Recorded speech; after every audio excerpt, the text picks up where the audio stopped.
Rooted. I'm your host, Ruth Roach, and this is where we get real with the people who make our industry what it is today. Today, my guest is Mark Woolley. He is the creative director and founder of Electric Hair in London, in the UK. And he and his team are leaders in the editorial and fashion world. They have an edge. He has his own product line. He's also a contemporary artist outside of the hair industry and outside of hair.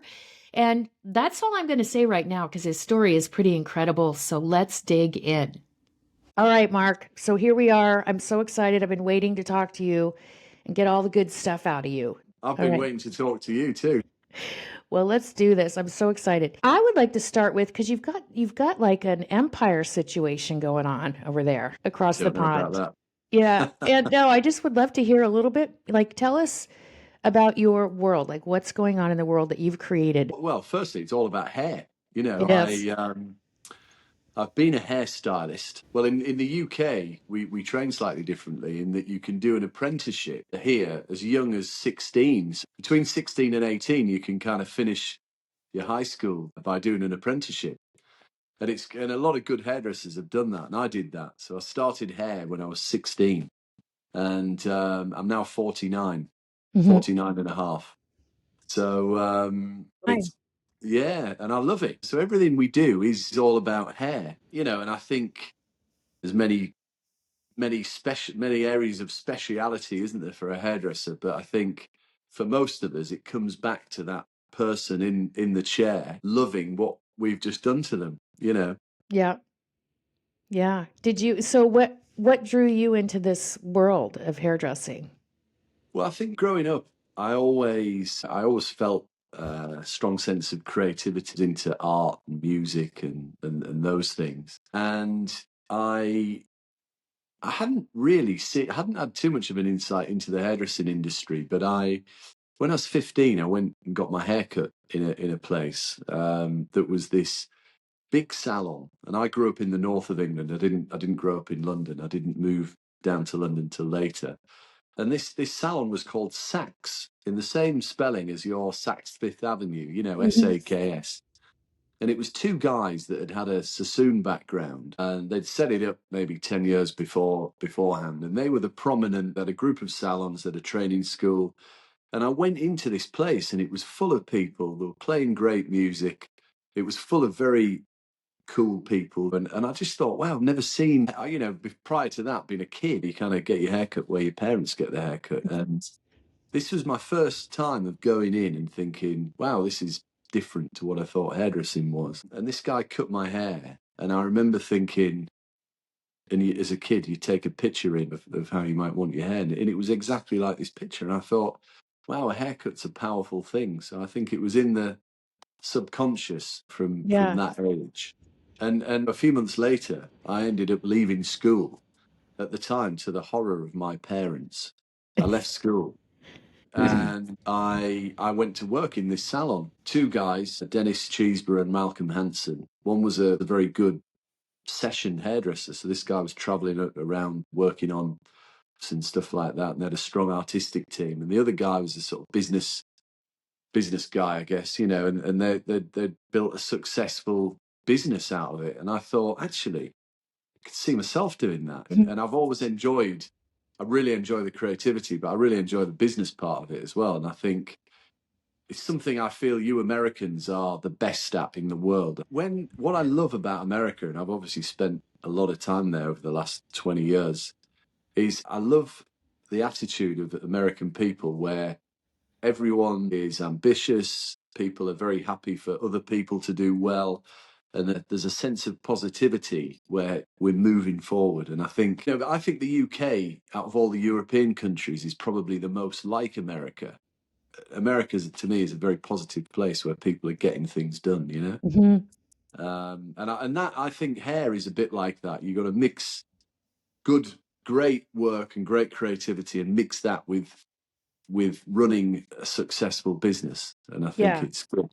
But I think on that point, there's so many people that, like me, for example, I opened my own salon in New York and I didn't know what I was doing. You know what I mean? And none of us do, but that's the great thing about it. Thank God. Otherwise, no one would ever try. You know, I'm not cut out to run a business like that. That's just not how I did it, but it took a piece of my life, and it was good Yeah. and I loved it and I wouldn't change a thing. But and I love that you love business. That's Well, cool. the thing about business is, and especially if you're a creative person, business isn't.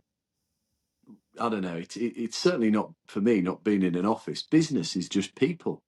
And in Yes. hairdressing terms, I think you've got to be good at the craft at the work, and then somehow you've got to teach it to the people around you. Yeah. And it's all about building a community, keeping people inspired. And as long as those people are inspired and good at what they do, the salon's busy and it goes from there. Yeah. So I think that's all business is. It's not, I've never worked in an office to now. We have a head office for electric, but I don't have an office in it. When I Mhm. go in there, I sit and chat to people where they are, and I don't have my own office. Yeah. I'm definitely a creative person, not a business person. But what I've always been intrigued with is the other creative industries, because when I started hairdressing, there was almost like, well, if you're interested in being a manager, salon manager, then you're over here and you can't be creative. And if you're too creative and you're over here, you can't run a business. Whereas Right. if you look at other industries, music, you look at the amount of billionaire musicians in the world now, Dr. Dre, Taylor Swift, Jay-Z and Beyonce, they're all business people, aren't they, that are good Yeah. at what they do. Same with chefs, same with fashion designers. So I Yeah. think hairdressers were in that same group. For sure. So how did you end up with your own, like, how did you end up from going to school to having your own salon and your own, all the things you have now, the studio and everything else? Well, it sounds like a bit like you, because when I think about opening the first salon, I definitely didn't know what I was doing. So, but you know, you do it. A hair salon is a team of people, isn't it? So you do it as a team, and you get through it together. And as long as everybody's happy in that environment, it's different to other businesses. You can learn on the job, as we all do. Yeah. But in answer to your question, for me, it, it's been about the people I've met along the way. So I started with these guys in the north of England who were very, very good at training on the hair side. So in the UK, it's a 2 or 2.5 year apprenticeship where you're working in the salon every day. But because you haven't finished high school, you've got to do things like, math and English and the things you would have to do to finish high school. But you do it in this salon environment, and you're working with, so you're doing models and training on a night, but then during the day you're blow drying for people and you're applying colors, and I think it's a great way to learn. Oh, And totally. I at the totally end of agree. it, so by the time I was 18, I was a qualified stylist. I was in there doing my own paying clients. And these guys were happy for you to move fast as well. So when I was 21, I opened my first salons. Um, That's it, incredible. and 21. and but there were people in the industry here in the UK that seemed to be doing that sort of thing. I think I realised I had to move to London. It's a bit like, you've been based in New York, and I think today it's a bit easier to do it in other places because the world's so connected on social media. But certainly when I was doing that, and I started hairdressing in 1991, I felt you had to be in London, and I was glad I did go there. I met people like Trevor as soon as I got there. Met people like Anthony Muscolo, and I did a lot of work with Anthony over the years. And I think he's somebody that has had a massive effect, I think, on my career of not just being brilliant at the hair and the creativity, but also teaching you anything's possible as well. And he definitely communicated through creativity. He's a great hairdresser, but a great photographer. Yes. Oh my Um, God, yes. it just had a great creative eye, Mhm. and a great way of communicating it to people. I think, I was pleased I moved to London, and I started doing session work quite early as well. I had some friends that were studying fashion as well, and they were always looking for people to do hair on shows, and so I started doing that at quite an early age, and the Mm-hmm. next thing you've got an agent and you're traveling here, there, and everywhere, and I think that helped the success of Electric when we started it, because people were coming to work there because they wanted to work with our creative team. Yes. But so we knew we were attracting this real talent from different parts of the country, moving city to come and work with us. And I thought, well, if we can harness that, but make the salon atmosphere really great, so we'll play great music. All of my salons have a bar in them. They have a licensed bar, so we can serve beer, wine, liquor, the whole thing. And the word electric, because sometimes people ask me, why is it called Electric? That's where it comes from. It describes the atmosphere of the first salon. The atmosphere was electric. And it was all about a client coming in, meeting somebody that was really accomplished. So they're going to meet a hairstylist that yesterday they were doing a Vogue cover, or they were, doing something like that. But today they're going to make you feel really welcome. They're going to be really nice to you. They're going to be positive, and we're going to create this atmosphere. So that's where the word electric came from. That's cool. Actually, I mean, funny. I've got a quick Trevor story actually. In that, when I left Saks, and I'd built a good reputation in the industry at that point, and Trevor was giving me some advice, saying, it's your time to go and do your own thing. He said, I got to the stage with Sassoon where I had to leave and I had to do Trevor Sorby, and I was having a drink with him one night in Claridge's, the hotel in London. And Claridge's has a Gordon Ramsay restaurant in it. Mm-hmm. And the restaurant is where he has all his Michelin stars. So it's just called Gordon Ramsay. Mm-hmm. Anyway, we sat in the lobby having a drink, and I'd just had all the artwork and the logo and everything designed for Electric. Hadn't told Trevor what it was going to be called, but I said, "Oh, I've got the branding," and he said, "Can I have a look?" So got it out this envelope, gave it to Trevor, and I saw his face drop, and I thought he doesn't like it. So I said to him, I said, a bit nervous. He said, "Do you like it?" And he said, "Well, can I be honest?" He said, "No." He said, "Why are you calling it? Why are you calling it Electric? You should be calling it Mark Woolley." And anyway, he said, "No, you've got to, Mark." And he pointed at the Gordon Ramsay restaurant sign. He said, "You've got to take conviction for what you're doing. You've got to." He said, "You've got to call it Mark Woolley. You can't call it Electric." He said, Yeah. He said, "Electric's a terrible." He said, "Who'd want electric hair?" It was. So we had this conversation, and I remember walking home feeling a bit disheartened. Yeah. And I was talking to Anthony Muscolo the next day, who said to me, No, you've got to call it Electric." He said, "Because Trevor is Trevor, and the brand is about Trevor." Yeah. He said, "You're a team person. Your Electric is you and your team." And it was the same for him, I think, at Tony and Yeah. Guy. He was a Yeah. part of it. And he said, "Look, you might be the leader of but it's a team. Electric is a." And he said, "You're a."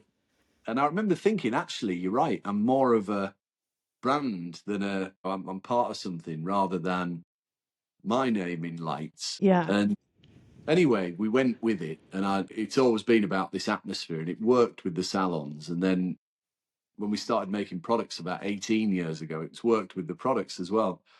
And about 2 or 3 years ago, I was away on a trip with L'Oreal, and Trevor and his wife were there, and I was telling this story around the dinner table, and he was sat at the dinner table, and his version was, he said, "I never said I didn't like it." Uh-huh. He said, I remember telling you should call it Mark Woolley," but he said, "I never said I didn't like Electric," and I was saying, "You did," Yeah. But but it just shows what works for one person, something else works for another person. I You mean, have to follow your gut on things, right? yeah, When well, I it's your mean, what thing. a great man he was. Trevor Sorby being the brand worked for him, Yeah. and Electric being a sort of group of people has worked for me. Along the way, I've been inspired by different people. I think, like I said, there's Anthony, there's Trevor. I really also liked what Michael Gordon did with Bumble and Bumble, where Yes. that was similar, I think, to what we do, because it was a creative hub. and they Yep. were making products. And some of the best session hairdressers, certainly in America, were in that salon in the 80s and the 90s. Yes, for sure. And so I look at different things, and I think that was clever. I like that, the hub feeling that he created. Yeah, that's cool. So you have, let me just see if I got this right. You have your 3 salons, you have an Yeah, academy, you have a yeah, studio, you have yeah, a farm, yeah. you Different for a have hairdresser. a product line. Yeah. What else? I mean, come on, there's got to be more. You're so lazy. No, that is about it, and it's all under one brand. Yeah, That electric. we. I'm quite proud of our creative hub in London that's called Electric Space. So it's a big building, and I would Is that love the one with you the to. bar at the bottom? Yeah, yeah. Well, they've all got a bar in. All the salons have a bar. Oh, okay. I That's, mean, obviously we're English. We like drinking. It's I but mean, we I just think it helps with the atmosphere. So my thing's always been about the atmosphere. And if the work's yeah, good and the atmosphere's good, and the client goes off thinking, hey, I really like that girl or that guy, or whatever, I think that they will come back. And if they come back, you've got a successful salon. yep. I think that is the nature of what we all do. I And it love doesn't that. matter whether some people are very successful educators, platform artists, salon managers, product developers, people that do hair on films, and there's a million ways to do hair. Yeah, But if you're not doing it well and that person doesn't like it, you're in trouble. If you are doing it well, and I think there's a great sense of satisfaction, job satisfaction in being a hairstylist, because that every hour when somebody's going, Ruth, I love my hair. It's amazing. What a great job you've done. You're making somebody feel good, and in yes. turn you feel good. And I think that's one of the things I still like about hair. It's the best. We're so Yeah. lucky, right? So Yeah. lucky. So you have, I love learning more about you because you really have both, and I can relate to, what environment you wanted to create. I think a lot of people can because when I had my salon in New York, I wanted it to be a place as opposed to a salon, like Yeah. a community. And Yeah. it was, yeah, I can understand that. That was cool. So you've been doing this for quite a while now, and one of the things you mentioned is that you started out doing editorial and fashion. And this is something I want to ask because a lot of people say they want to do editorial work, but I don't think they really know what it means, especially here. I mean, a lot of people maybe don't understand what does that mean? Like, what's the difference in editorial hair and salon hair? Well, I tell you, one of I think before I answer that question completely, I think one of the things is, and the thing I would say to people, when you're working as a hairstylist on set, you are working under direction from somebody else, whether that's an art director from an advertising agency, or a magazine editor, or maybe a celebrity and their agent telling you exactly how the hair needs to be. So what the big thing is, you're working under instruction, whereas when you're in the salon, you're using your own creative flair, aren't you? And Yeah, it's all you. so I think I guess the job of a session hairdresser is you're part of a team. So if you're on a campaign shoot, or even an editorial shoot, you're doing the hair, someone Hmm. else is doing the makeup. Hmm. Maybe there are a couple of people designing the direction of the image. So they're giving you a theme, and they're fitting the clothes around that. They've handpicked the model for that reason. So you have to be, I think, a good listener and good at focusing in on achieving something. Then a lot of session hairdressers collaborate with fashion designers on their runway shows. But again, you work in the fashion designer and their team are going to tell you what the theme and the brief is, and they're going to Right. tell you exactly how they want all 18 models to look in the Yeah. in the runway show. So it's a different skill. There's a lot of listening. There's a lot of trying to interpret things. So those people, I think, have to be very well researched and very well read. So if you might have somebody saying, "Okay, I want this theme's all about Greta Garbo. I want this model to Right. feel like Greta." And you've got to get that in your head and think, well, what's that going to look like in the image? And you've got to I remember when I first started, and again, like anything, running a salon, you learn on the job. And I remember people saying to me when I was really young, you've got to read Italian Vogue, and you've got to look at Yeah. what Stephen Meisel is doing with photography, and you've got to look at what Pat McGrath is doing with makeup, and you've got Yeah. to get the vibe around that. And I've got to say, for those first couple of years, I'd avidly buy that magazine. It was so expensive as well to buy it. It took a while for it to sink in. Research is really important in those things. Yeah. But I've always enjoyed it. I've always enjoyed that creativity. I like the collaboration with designers and art directors. I think today it's very challenging to earn really. There's obviously a top tier of people that really do earn good money, like Guido and Eugene Sullivan and Yeah. Sam McKnight.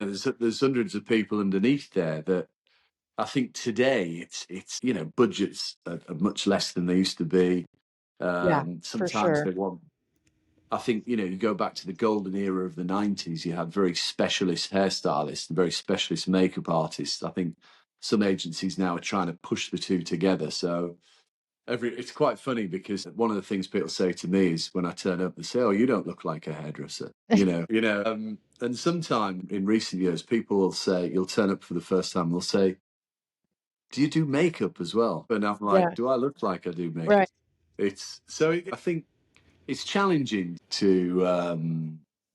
I think to earn a solid living from that full time now, Yeah. unless you're in the real top tier of it. Yeah. But there's a small handful of people in that top tier. I think I quite like one of the things social media has allowed people to do because it's allowed hairstylists to do that. And when they're not doing it, they can do clients in a salon somewhere. And when they're not doing that, you see some people as well doing private education. There are many income streams for a hairstylist now. Yeah. Because I think to try and do editorial work full time, that's a challenging way to make a It's living now. yeah, it's hard. And I think the reason I asked you that question too, because in the US, a lot of stylists have that dream of doing editorial, right? And they talk about it, but I like to ask people like you that actually do and have done that kind of work to explain more about what it is. So thank you for that. And the other thing is that the skills that you need to do editorial work are so much more advanced than what people know how to do behind the chair, right? Like they might know how to do a nice round brush blowout or something like that I'm talking about here. Well, And then really knowing how to manipulate hair and to finesse hair and all those things. Would you say that's important? I think what you've got to do, and I touched on it briefly when I said an editorial stylist has to be very well researched and very well read. So when somebody's talking about these waves, Yeah. they've got to know the difference between that and finger waves. And when somebody's talking about absolute glamour, there's a French version of that, and there's a Hollywood version of that. So you've Right. got to have that. You've got to have the knowledge. But I also think the people who do that well are good hairdressers as well. They can blow dry properly. Yeah. They can warm hair up subtly and cool it down. They can prep hair really well so it allows them to just move the hair in front of the camera. And so I think, you've got to be a good hairdresser, but a lot of those good hairdressers learn those skills in the salon. If you're really trying to do a If you're in the great right job, salon. That's how I we know. say it. When I come Salon. to America, I know I always try and because we have this salon thing in the UK where I like salon. it. It sounds so much nicer, I think, when you say it. No, The I the feel the opposite. I think salon is like, wow, I want to go in there because I feel prettier. the other one is aluminum. Oh yeah. Because Don't you say we aluminium? aluminium, yeah. Yeah. So we've got some bottles in our product line that are made from aluminum. And when I started shouting about it, a few years ago now in America, saying, "Hey, this is sustainable, and these are the bottles that go at the base and Yeah. the back bar stuff." I'm saying these are made from aluminium, and people were saying, "What's that?" Oh my God. Yeah. So No, we've I got a like that. few, And I like polystyrene instead of styrofoam, yeah, you know? polystyrene, yeah, yeah. Yeah. I didn't realize what styrofoam was. That's the first Yeah. time I've heard. No. But it's good, and I think just going back to the skill thing, I think my belief is people, creative people, learn off other people. Mm-hmm. And there's so much you can learn in a classroom, but you've got to be shown the correct way, and then you've got to have hairdressing in your heart. So you've got to practice and practice and practice. So those top level editorial people can all do great hair, and they've all learnt that in the salon. To me, in the session world, there is that top tier has got quite a few people in. But when I think about those people, they've all been trained by somebody significant. Yeah. And then Yeah. I think once you've got so hairdressing skills are very important for being a session or an editorial stylist. Knowledge of every era of hairdressing and how to present each era is important.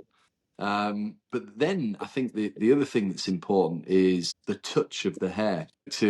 When you look at somebody, a model who's in a campaign, an advertising campaign, the hair's normally quite subtle, isn't it? And sometimes hairdressers that are not used to working on set, they try and make the hair really perfect. And sometimes that means it looks a bit too done, Done. So Stiff. Yeah. I think the other skill of a good editorial stylist is to know when to stop Oh my and God, yes. to be subtle with the hair. Yeah, for And sure. some people have just got a natural touch, and I always thought Anthony had that, where he could just get somebody in front of the camera, and often he'd be shooting the pictures, and he'd have the camera in one hand like this, and he'd be doing this, ruffling the hair. But he just had this great touch with the hair. Yeah. And another thing that he told me, actually, and I think you can use this on set and in the salon. He said to me, "Look, our job as a hairdresser," he said, "we're working with this here, working with somebody's face." Yeah. He said, "And what we've got to do is make them look symmetrical and make the face look oval. Yeah. So you've got this, so you can see you've got this going on." Yeah. Yeah. And he said, if you can, sometimes that might mean a fringe, sometimes it might mean volume, sometimes it Yeah. might mean width. But he said, you've got to sit down and look at somebody like this. And he said, in front of a camera or if they're in the salon, just make them look oval and symmetrical, and Yeah. it'll be fine. And I always think when I do, even now, I'm doing a consultation in the salon, I don't do it stood behind them through the mirror like a lot of people do. I sit down Yeah. next to them and I try and get them at this level. Yeah. And if Good. I'm on a shoot, I stand in front of them and I try and get them at this level. Mm-hmm. But it was him that said that to me, I don't know, 25 years ago, but it stuck in my mind. I like that. Yeah. Make it oval. Yeah. So you, in all the things that you're doing, what would you say is your accomplishment and all the things that you've done? That you're most proud of right now? I think the amount of people that have come through electric and Mm-hmm. trained, and some people have stayed with electric and done well within it. They're running one of our salons, or they're a couple of the people who are creative directors are pretty accomplished. But there's a lot of people that have been through electric as well. They've been there and trained there, and they've gone on to do great things, and I'm Yeah. proud of that. It's easier to be proud of all of that stuff when you're a brand. When it's electric is a thing, not a person. Yeah. I love that. So yeah, I'm proud of that. And I'm proud that we've done a few things that are different, genuinely different. Mm. We've had a studio for 20 years, and that was a place for hairdressers to come originally and shoot pictures so they could enter things like the British Hairdressing Awards. Today, I mean, we shoot all sorts of things. We've got a studio here at the farm, and we've got a big one in London. We I shoot saw more. some pictures of that. I want to come. I want to come shoot Hey, there. Ruth, you are welcome anytime. You could be my guest. Thank you. You can come. We'll get you a pair of wellies, get you out and show you around the farm here, and then Yes. Oh my God, that would and then you're welcome in my studio anytime. And we do have a lot of people from the US and Canada and all sorts of places coming over. That stuff happening all the time. You're welcome. You're welcome anytime. Be an Thank you. honor to have you in there. I'm Um, coming. I'm doing it. so yeah, the studio I felt was a bit different, and the way we do products is different. And Yeah, talk I about that a little bit. Well, one of the things I'm really proud of with the products is we manufacture it. Most hair brands are they're a brand and then somebody else is manufacturing the product. And filling the bottles, yeah. Yeah, so we manufacture it. We source every raw material and every ingredient. We even grow some of those ingredients. I've worked with the So same cool. chemist from when we started. And to my knowledge, and I always say this publicly, to my knowledge, there is only us and Davinus that do that in the whole. Wow. I don't know of anybody. So, and I say it publicly because at some point somebody's going to put their hand up and say, "Well, we do that as well," Yeah. which is great. But to my knowledge, it's us and Davinus that do that. I've got Yeah. a lot of respect for them as a brand. They've been doing it for a whole generation, and I really applaud what they do. Same way I did with Bumble, same way I did with what the Muscolo family did with TG, and Yeah. everyone's got a different style of making a good product. Yeah. But that's our way of doing it. We formulate it ourselves, we manufacture it ourselves. We're very proud of what we're doing, and I would describe it because I'm very honest and realistic as well. We're a niche brand, so we don't have the turnover somebody like Davinus has, where they're doing serious things. They're big, but I believe we will get there one day, and I believe we're on our way to that. Yeah. And it's an Yeah. exciting part of the journey. When we've only got in our range, our whole range. There's only 17 products, so it's not huge. We're very Yeah. much we're like the craft brewer of the professional hair market. Yeah. I would, again, talking about myself, I want to get my hands on some of your products. Check it out. I'll But we'll send you talk some. about that after. Well, funny enough, I have what I did earlier yesterday. I put some slides together that I'm going to email you, just pictures of things I've talked about, like the farm, the studio, electric space. Oh, good. So I Okay. just did it. There's probably, I don't know, 20 slides, and I just thought I'll email you that so you can see some of the stuff we're talking about. But as well, I will ship you some products for you to try. Oh, cool. So So you're most proud of bringing people through electric, and watching being them. innovative, being electric, Yep. being innovative, doing a few Yep. things differently as well. And the thing I didn't mention actually, because I thought, well, having a studio was definitely different to having a salon. The way we make products is different, I believe, to the way everyone else does it. And then going a step further, having a farm, I think that's really different. I So we're think it's trying to do great. things innovatively and differently. Yeah. And it's never changed the philosophy of electric. It is about an atmosphere. It is about people having a good time and achieving things. And it'll never change. It'll always be like that. Yeah. That's cool. So with all this going on, right, and being as busy as you are, was there ever a time when you got burned out? And if so, how did you get out of it? Last week. On your tour, your Legends crazy tour? Yeah. Well, I think if in all of our careers, I'm sure, I mean, you've achieved a hell of a lot in your career. And I think there are times in all of our careers where you think, wow, this is a bit full on. I might need to take a deep breath here. And I think I've definitely been through that a few times, where you think, God, I need to just get away. And I've had it sometimes where I've felt there's too many plates spinning, and then you start panicking that you're not doing everything well, or you're doing a lot Yes. of things and none of them well. Yeah. The great thing about all of us hairdressers is we spend a lot of our lives talking to people, certainly the days we're in the salon. And you're talking, and I think in the subconscious, you're talking a lot of this through. So it never becomes a major problem. Right. But I've Right. definitely had it before where I've thought I need to take a deep breath here and at least have 2 beers after work. Right. Oh my goodness. So what advice would you give someone who is feeling burned out? What Um, advice would you give them? I I would take some time, take a Mhm. deep breath, take a bit of time, and just remember what it is we do. If you look at the heart of it, our job shouldn't be stressful. It's creative. We're around people. We make people feel good, which in turn makes us feel good. So, and I think definitely establish very clear goals about what you want to achieve. And I think there's a lot of satisfaction in ticking those off as well. If you write them down and you tick them off. I've generally done that throughout my career. Think, Yeah. okay, where do we want to take it? And then because it's a brand and not a person, I've then got to communicate those goals to a load of other people. Right. And I've got to make them team goals. And one of my fears of the industry now is it has become a lot of individuals, hasn't it, in a lot of ways?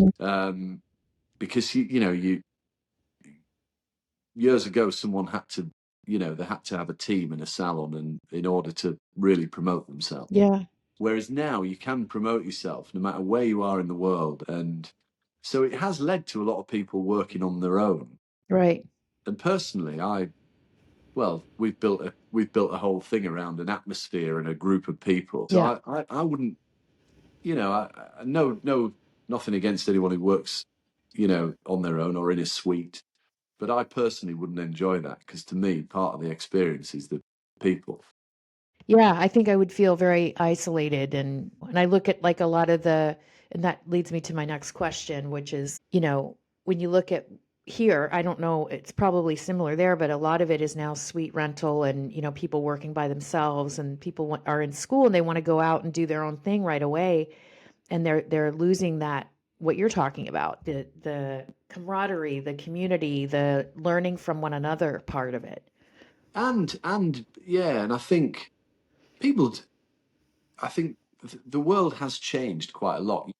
We do everything differently to we did 20 years ago. We listen to music in a different way. We socialize in a different way. And some of it's good. I mean, kids are probably a lot healthier than we were, growing up, because, we'd finish in the salon, go straight to the pub, and the pub would Yeah. turn into a nightclub, and and then you might arrive at work a bit disheveled the next morning, and you'd go Yeah. again. That doesn't happen now. So the kids are living a pretty healthy lifestyle, and all of that stuff. But I think some of the social elements have changed. So that inevitably the way we train and we learn has changed as well. And I think when you talk about it at the top level, how does somebody get those skills if they haven't gone through the years of hard work to Right. It doesn't get? really, and there aren't a lot of opportunities to learn those things Well, if I, now, I would you argue know. there's more opportunity now No, because, I think I'm talking about people getting out of school. Sorry, go ahead. yeah, What were you going to say? I see what you're saying. Yeah, when you get out of school, I think you should then go and work in a really good salon, the best Yeah. one you can find, and learn off the other people in there. But yeah, I hear a lot of young people saying, "Well, I'm ready now. I'll go and do my own thing," and Yeah. there's no right or wrongs. I think we're just in a transition. A lot of culture's changed, hasn't it, in the Yeah. world of how we do everything. But you were about to say something and I cut you off about it being easier, or not easier, but Well, I um think there are more opportunities because it's easier yes. to communicate. If you really like somebody's work, and you can reach out to them on Instagram, can't you? Where you Right. couldn't do that 20 years ago. You'd have to go through somebody's agent, and Yeah. but you could reach out to somebody directly, which I think is a good thing, and I know people do. And quite often people reach out to people, and these people are running education courses independently that they wouldn't have been doing that 20 years ago either. So Exactly. Yeah. I think some good things have come out of it. It's just change, and I think we should embrace change, Yeah. but we should have our own standards as well of what. And I definitely think you got to, if you want to be good, you got to work with somebody good. You can't learn that on YouTube. Yeah. Yeah. Having said that, where do you think the industry is going right now? Well, I touched on it slightly there, where I said, look, we're moving forward. We're creative people. We embrace technology early. Hairdressers, we are early adapters. We're not. We're forward thinkers. You're young at heart when you're doing that job, aren't you? So we're not there being upset about it. But there are some big cultural changes that we've just mentioned. So Yeah. I do think some of those things we do have to look at with some caution, and not training properly is one thing. Thinking, oh, well, I'll just have a look at this every night on YouTube and practice it on my own. Right. That isn't going to work. If you want to really be good, go and work with somebody good. You And I, need and I someone think, there. Yeah. yeah, I always think as hairstylists, chefs are quite similar to us in the sense of how they learn. It's different because it's not as social as being a hairstylist, but Right. there's a really great book all about a guy in this country called Marco Pierre White. And he was the first Michelin star chef in London, and he trained Gordon Ramsay. And this is in the 80s, you know, and they were all working there, Marcus Waring, Gordon Ramsay. They're all on very low wages, so they weren't earning very much.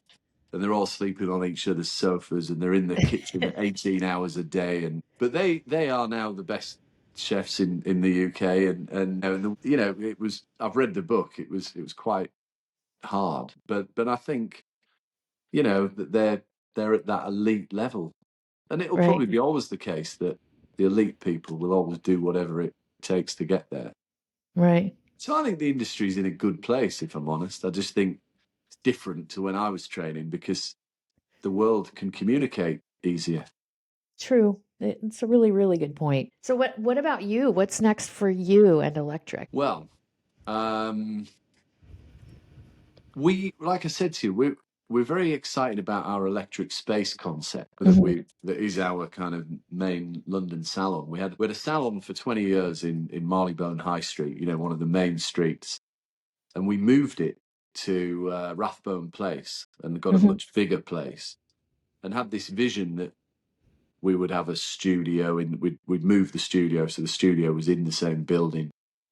We've got a private movie theatre, we've got a bar, we've got two salon spaces, and we've got meeting rooms. So this, and you know, and I make no secret of the fact I took a lot of inspiration from Bumble, what they did in the 80s and 90s in New York. Yeah. And I thought, well, wouldn't it be great if we took some of the things we're already doing, like the studio and the salon, we put it all in the same building? I would love to do one of those in America. Yes. Yeah, I I'll would love help it. you. Yeah, well, we can hang out, Ruth. You come over here first, and I'll show you what we're doing. That would be great. I'd love that. But I really like what we're doing in America. We're working with quite a lot of salons. You know, we've got the products into lots of people's salons in the US now. Oh, So, congratulations. That's so good. you know, I've historically always travelled there for work, mainly to New York and LA, but I've now been to lots of places. Yeah, I love coming to the US. It would be great to expand into having a salon there one Yeah, day. totally. And I've met some great people in the US as well. I really love doing the Legends project because Yeah, let's talk about that. well, the other thing for me, I've created art my whole life. I've always been into that. I And love that. I love that. I love your work. I got to see some of it. So, thank you. Thank you. yeah. Well, thank you for all of your support on this project as well. I really appreciate it. Everybody seemed very complimentary about it. And What made you decide to do that project? it was in the COVID lockdowns. Mm-hmm. And you know, art's a funny thing. I mean, if I show you in this room here, I can see 4 or 5 unfinished pieces of art, so I'm painting all the time. And I've done quite a lot of collages as well that are very, I don't know, youth culture, pop culture, that sort of thing. Yeah. So I've done a few of those, and I was having a conversation with Anthony Mascolo in the lockdowns about, we were talking about where everyone had come from in London. So there was one set of people that came out of the Vidal Sassoon camp, you know, that was like Trevor, Joshua Galvin, Seiko, you know, loads of them came out of the Vidal Sassoon camp. And then quite a lot of people came out the Tony and Guy camp Yes. after that. But Tony and Guy didn't really come from anywhere. They had the Right. brothers had a small salon in South London. Yep. And they closed it and opened a big one in Mayfair, right in the heart of London. Yeah. And they trained each other, I think, and they were new on the scene. Yeah. And then the other camp was a guy called Leonard Lewis. And Yes. in the 60s, everyone thinks Vidal did all the Beatles and the Rolling Stones and all, you know, because Vidal was the big name. Yeah. But actually, it was this guy Leonard. He did all of them. You know, the Beatles. Leonard was one of Trevor's inspirations. That's right. Yeah. So I think where Trevor learned the cutting element from Vidal, I think he liked Leonard definitely had the most glamorous salon in London in the 60s. Everybody went there. And out of his salon came John Frieda, Nicky Clark. Who else came out? There's, you know, 5 or 6 big names came out of there. So I found this picture of Leonard, and it's in the British legends. It's in the top left. Found this picture of him, and I thought, well, maybe we should do a map of portraits, because if you think, all of us hairdressers, we all have a press shop, don't we? We all have when we photographers taking a picture of us all, and we've all got. And in most industries, if you asked somebody for a press shot, no one would have one, unless you're an actor or a hairstylist. So we had all these press shots, so I started putting them together, and then I'd created a few silk screens with paint, and I thought, well, maybe I could create one of the flag, and with transparent paint, drop it over the top. Yeah. And I'll create a few hand finished ones, and then we'll create some prints of those. So I did it, and I created one, just an original. And Anthony said to me, "Oh, I'd like to buy that from you." Yeah. And I said, "Well, I can't sell it to you because I was going to put it up." And I said, "I might create some prints at a later date." Yeah. And then we do some work for this charity, the homeless charity. And here, the hairdressing industry has a charity as well. So I thought, well, maybe we could do a range of prints. And we made a list of everyone who was in it. There's about 150 people in it. And I thought, well, maybe if somebody published it, they would, maybe all these people would buy one, and we'll pay the publisher, and then we'll donate the profit to the charity. Not really sure how many we'd sell. Anyway, it sold out. But they'd all been stamped and numbered, so we couldn't create any more. So they were sold out. And it was the publisher that came to me and said, "Look, I've never seen that before from he said, we see it from the big name artists selling out an edition. But so I said, well, I think it's really the nature of the industry. It's everybody being involved. And so it was them that said, have you thought about doing an American one? They thought that was even a bigger market than the UK. And I said, well, funny enough, I do travel to America quite a lot, so I know quite a lot of people there. So I started making a list of names, and obviously the flags are similar colours, but I thought actually the US flag over the top would look really good. It looks great. And then the flip side of all of this, I mean, it got everyone together, got the industry together. I've had some very nice emails off people. And obviously with the American one, we had two events, one in New York, one in LA. The London one, I actually did it at my place. I did it at Electric Space. So everyone came there. And then, that's so cool. I've done a Canadian one as well. So we did a Canadian one. Yeah, I know. I've had a few phone calls. I've had a phone call from a guy in Australia who runs all the magazines there. He wants to do one in Australia. So I think probably give it a little break for a while now, because there's three of them done. But at some point we might do some more. I thought, it's great you've got all these flags, and whoever's been instrumental in the industry in that country. I think it's so cool. So, so a few people have suggested maybe every year you should induct some new people into it, and then every 5 years you should do a new print, or every 10 years, depending on how fast it moves, Right. Well, don't take me off, okay?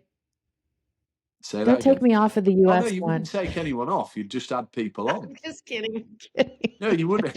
No, whoever's on the first Besides, one. you put me next to Vidal Sassoon. Well, that's good. I'm right next. I'm right next to Vidal Sassoon. Well, you're in good company. And if he was alive, he'd be thinking he was in good company as well. I don't know. But so those were so good. And I want to talk to you a little bit more after we get off. So I have one more question for you. Go on. I have one more question for you for now. If your life as a hairdresser were a movie, what would the title be and who would play you? I saw that on your list of questions, and I was thinking, wow, who would you get? I don't know. Well, he'd have to have an English accent, wouldn't he? We couldn't get, well, the guy off at Homeland's got the same colour hair, hasn't he? So you could get him, and he's got an English accent. Jamie something, right? Yeah. Damian Lewis. You could have him maybe. Yeah, I don't know. That's a tricky one. I mean, that's the other thing. Good actors can play anyone, can't they? Yeah. Well, we'd have to get. It would be no doubt a really handsome good actor who could do a good I don't know British about that. accent. The title. I'm not polished enough for James Bond, but who would play you if you needed one to play you, Oh, Ruth? Julianne Moore. Oh yeah, there you go. Yeah, yeah, yeah. That's good. I always thought she was so cool. But anyway, yeah, I have so enjoyed talking to you and getting to know more about you. I'd love to do this again, and I look forward to Oh, thank you. I'm spending honoured to time be with you. on. I've enjoyed talking to you as well. Obviously, known a lot about you, and you've had having a great career, in the US, and yeah, really honoured to come on. Thank you for asking me. Mark, thank you for being on this episode today, and I look forward to seeing what you dream up next or what you do next. Thank you so much, Ruth. It's really great to chat to you, and I hope to see you soon. Thank you. Same.